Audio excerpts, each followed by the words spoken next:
साथियों, दिल्ली के एक माननीय विधायक हैं अमानतुल्लाह खान। वे अरविंद केजरीवाल जी के बहुत करीबी माने जाते हैं और केजरीवाल जी की जो तथाकथित सेकुलरवाद की राजनीति है, अथवा दूसरे शब्दों में कहें मुस्लिम सांप्रदायिकता की नंगी राजनीति है, उसके प्रमुख खिलाड़ी अमानतुल्लाह खान ही हैं। आपको पता होगा कि सीएए के विरोध में जामिया मिलिया के छात्रों को भड़काने का काम हिंसा के लिए इन्हीं विधायक महोदय द्वारा किया गया था और उनको भड़काते हुए इन्होंने ये भी अपनी मंशा जाहिर की थी कि हिंदुस्तान में वे शरिया लागू करके रहेंगे। इसी प्रकार शाहीन बाग की पटकथा के मुख्य लेखक भी यही हैं। हाँ, इनके पीछे जिनका वरद हस्त है वो अरविंद केजरीवाल जी हैं, जो कि कभी सामने नहीं आए। साथियों, अब इनके बारे में ये भी पता लगा है कि दिल्ली में जो रोहिंग्या मुस्लिम जो म्यांमार से आकर या बांग्लादेश से आकर यहाँ पर पहुँचे हुए हैं, उनको बसाने का, संरक्षण देने का या एक प्रकार से उनको बुलाने का भी काम यही विधायक महोदय के नेतृत्व में चल रहा है। पिछले दिनों हमने देखा कि जहां रोहिंग्या रहते थे वहां आगजनी की घटना हुई और उसके तुरंत बाद इन्होंने एक सरकारी जगह पर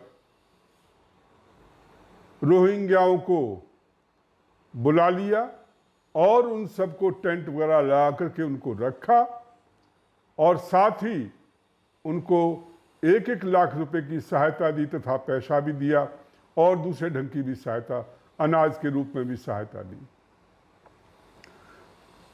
तो इसका मतलब ये है कि इन रोहिंग्याओं को दिल्ली में लाने का काम, इनको बसाने का काम और उनको संरक्षण देने का काम अरविंद केजरीवाल सरकार के अंतर्गत इनके द्वारा किया जा रहा है, जबकि मुख्य सूत्रधार अरविंद केजरीवाल है। तो इस प्रकार से दिल्ली में ये काम बहुत अच्छे तरीके से चल रहा है। साथियों, एक सोशल मीडिया पर वीडियो वायरल हुआ है जिसमें ये विधायक महोदय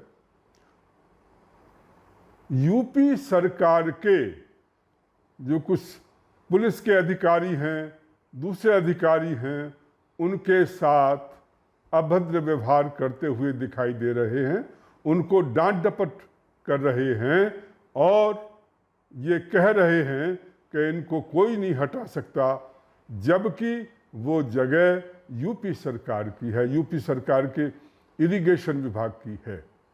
और वहाँ पर इन्होंने पहले ये जमात फाउंडेशन की कोई जगह थी, वहाँ पर रहते थे, फिर धीरे से वहाँ पर आगजनी की घटना होती है, उसके बाद सरकारी ज़मीन पर इनको कब्जा करा दिया जाता है। अब फिर आगजनी की घटना हुई और इसमें फिर उनको एक मौका मिल गया, अब फिर उनको सहायता दी जा रही है, कहीं पर उनको रोका जा रहा है, कहीं पर कब्जा कराया जा रहा है और इस मामले में अधिकारियों के साथ भी बदतमीजी की जा रही है। मैं राष्ट्र निर्माण पार्टी की ओर से दिल्ली के एलजी अनिल बैजल से डिमांड करता हूं, मांग करता हूं और दिल्ली के जो पुलिस कमिश्नर हैं उनसे मांग करता हूं कि ये जो अवैध रूप से विदेशी घुसपैठिए रोहिंग्या यहाँ पर हैं, उनको यहाँ से तुरंत प्रभाव से निकाला जाए। इनको क्यों यहाँ पर रुकने दिया जा रहा है? और यदि उनको रखना ही है तो फिर जेल में रखा जाए। उन्हें फॉरेनर्स एक्ट के अंतर्गत, क्योंकि वो अवैध रूप से देश में घुसे हैं, विदेशी घुसपैठिए हैं, तो उनके खिलाफ फॉरेनर्स एक्ट के अंतर्गत कार्रवाई की जाए। और साथ ही हमारी मांग है कि माननीय विधायक जी के खिलाफ दिल्ली के दंगों में इनकी क्या भूमिका रही थी उसकी जांच की जाए। क्योंकि शाहीन बाग की तर्ज पर या शाहीन बाग में और उसके अलावा दूसरे स्थानों पर जहां जहां भी जो चक्का जाम की स्थिति की गई थी और जो सीएए का विरोध किया गया था, उसमें इन्हीं की प्रमुख भूमिका थी।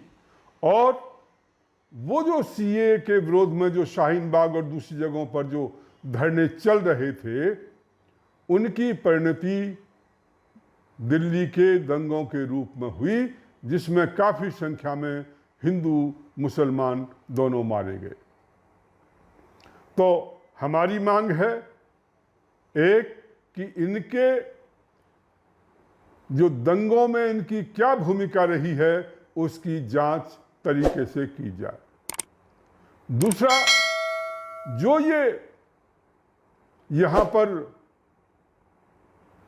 रोहिंग्या विदेशी घुसपैठिए आए हुए हैं, उनको तुरंत बाहर किया जाए या उनको जेल में डाला जाए। साथ ही माननीय विधायक अमानतुल्लाह खां के विरुद्ध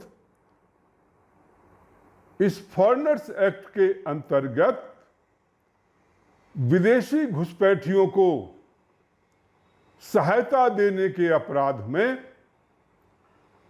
उनको यहां बसाने के अपराध में और इस घुसपैठ को बढ़ावा देने के अपराध में उनके खिलाफ उस फॉरेनर्स एक्ट के अंतर्गत एफआईआर दर्ज करके कार्रवाई की जाए और इनके विरुद्ध कोर्ट में भी ये केस जो है चलाया जाए। तो साथियों, ये रोहिंग्याओं की समस्या दिन प्रतिदिन बढ़ती जा रही है। जो बांग्लादेशी हैं, अवैध रूप से जो आए हुए हैं, उनकी समस्या भी दिन प्रतिदिन बढ़ती जा रही है। और सरकारें जो कि अपने आप को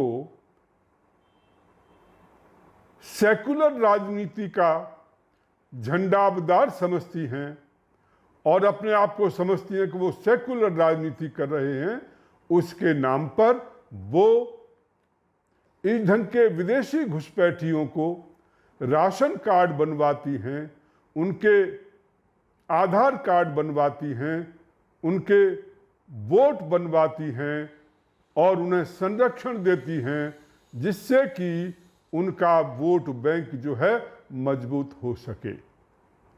इसके लिए मैं मांग करता हूं कि इस प्रकार की जो देश में राजनीति चल रही है वो खत्म होनी चाहिए।